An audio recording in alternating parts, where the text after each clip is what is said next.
Salut la team Né pour réussir, j'espère que vous allez bien. Aujourd'hui, je te retrouve dans une petite vidéo où je vais t'expliquer pourquoi surtout ne jamais acheter cash et comment aujourd'hui le crédit finalement te protège et protège tes enfants. Souvent, tu as dû entendre dans ton entourage, peut-être tes parents, comme les miens, qui me disaient si possible, il est préférable d'acheter cash. Pourquoi? Parce que du coup, c'est à toi, tu es tranquille, tu es protégé. Mais ce qui était valable dans leur temps n'est plus valable aujourd'hui. Dans leur temps, on empruntait à 14%, 16%, 10%. Effectivement, avec des taux aussi hauts, il était peut-être préférable d'acheter comptant. Mais aujourd'hui, les taux sont à 1,20, 1,40. Là, j'ai un de mes participants qui a eu 1,16 sur 23 ans. Donc, il ne faut surtout pas acheter cash pour plusieurs raisons et je vais te les dire. Et il faut s'endetter, mais s'endetter intelligemment. Et si tu fais du crédit intelligemment, finalement, tu vas te protéger tes enfants et profiter de l'effet de levier et t'enrichir beaucoup plus que si tu payes cash. Aujourd'hui, si tu achètes cash, tu vas te priver de beaucoup d'avantages. Premièrement, tu ne vas pas pouvoir profiter de l'effet de levier. C'est-à-dire que tu ne vas pas pouvoir t'enrichir avec l'argent des autres et profiter de cet effet de levier. Et tu sais que cet effet de levier, c'est le nerf de la guerre, c'est ce qu'il y a de plus important pour pouvoir t'enrichir et devenir rentier. Si aujourd'hui, tu disposes par exemple d'un capital de 200 000 € et que tu achètes un appartement cash, et bien en fait, tu vas faire une grosse bêtise. Pourquoi? Déjà, tu vas pouvoir déduire aucune charge, aucun frais, c'est payé cash, donc pas d'intérêt d'emprunt, rien. Et là, déjà, autant te dire que tu vas te faire taper dessus un maximum par les impôts. Donc toi, tu t'es dit, ouais, je suis tranquille, j'achète 200 000 €, ensuite, je bénéficie du loyer, je suis tranquille. Mais non, finalement, ce loyer va être beaucoup plus taxé que si tu avais fait un prêt. Autre chose, si par exemple, tu fais un prêt aujourd'hui à 1,20 et que tu places ces 200 000 € sur une assurance vie, sur un support, par exemple, sécurisé, où tu as même 1,20 de taux de rendement, et bien finalement, ça revient quasiment gratuit puisque les intérêts que tu vas générer d'un côté, tu vas t'en servir pour payer ce que tu dois payer de l'autre côté. Donc tu vois, ça sert strictement à rien aujourd'hui d'acheter cash. Ensuite, tu vas te protéger pour plusieurs raisons et tu vas protéger ton enfant aussi pour plusieurs raisons. Imaginons que tu as acheté un appartement de 200 000 € comptant. Par malheur, il t'arrive quelque chose. Ton enfant va récupérer cet appartement de 200 000 € et tu as le droit de lui transmettre 100 000 € tous les 15 ans.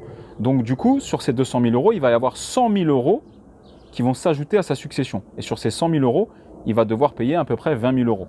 Alors que si tu fais un prêt, regarde comment la puissance, c'est que tu protèges ton enfant de plusieurs façons. La première, c'est que du coup, l'assurance emprunteur va rembourser ces 200 000 €. Donc déjà, ton enfant, il est protégé sur ça. Si en plus, tu as placé toi tes 200 000 € et que tu les as placés par exemple sur une assurance vie, ces 200 000 € et qu'il t'arrive quelque chose, ton enfant, il va y gagner doublement. Pourquoi? L'assurance emprunteur va rembourser donc les 200 000 €. Donc il va se retrouver avec un appartement payé. Plus, il lui reste 200 000 € derrière que tu auras placé. Si tu les as placés sur une assurance vie, il faut savoir que tu as le droit de transmettre à ton enfant 152 000 € exonérés de droits de succession. Donc le bénéficiaire a le droit de toucher 152 000 €. Donc il va récupérer dans ce cas-là un appartement de 200 000 € plus 152 000 € d'assurance vie. Donc tu vois, il récupère beaucoup plus que si tu avais acheté un seul appartement comptant, il aurait récupéré cet appartement, plus il serait fait taxer. Alors que là, il récupère beaucoup plus. Là, il va récupérer l'appartement qui a été remboursé par l'assurance emprunteur, plus 152 000 € qui seront placés sur l'assurance vie et dont ça sera le bénéficiaire. Donc tu vois, il récupère beaucoup plus. Donc c'est pour ça que il faut absolument aujourd'hui faire du prêt. Il faut s'endetter, mais s'endetter intelligemment. Les taux sont ultra bas, sont historiquement bas et ce serait dommage de payer cash. En plus, l'avantage que tu as si tu gardes ton capital, c'est que tu sais que l'argent, c'est le nerf de la guerre. Si demain, tu arrives dans une autre banque et que tu veux refinancer un projet, que tu as 200 000 € d'épargne, eh bien forcément, ils vont être plus à même de te financer des nouveaux projets. Donc voilà aujourd'hui pourquoi je voulais vous dire que ça sert strictement à rien d'acheter cash. Il faut absolument que tu gardes cette trésorerie et il faut que tu optimises cette trésorerie. Et mieux vaut que tu me gardes ce capital et que tu le places et que du coup tu t'endettes intelligemment. En t'endettant intelligemment, donc pas n'importe comment, hein, intelligemment, tu vas protéger donc ta famille et tu vas pouvoir toi profiter de l'effet de levier et t'enrichir et te constituer un patrimoine beaucoup plus important que si tu avais fait un one-shot en payant un appartement comptant 200 000 €. Donc voilà, c'était une petite vidéo un peu pour te démystifier de cette peur de faire du prêt. Garde ton capital et profite de l'effet de levier et endette-toi intelligemment. Il n'y a que des avantages à t'endetter intelligemment. Tu protèges ta famille, tu profites de l'effet de levier, tu peux te constituer un patrimoine beaucoup plus important que de faire un seul coup en cash.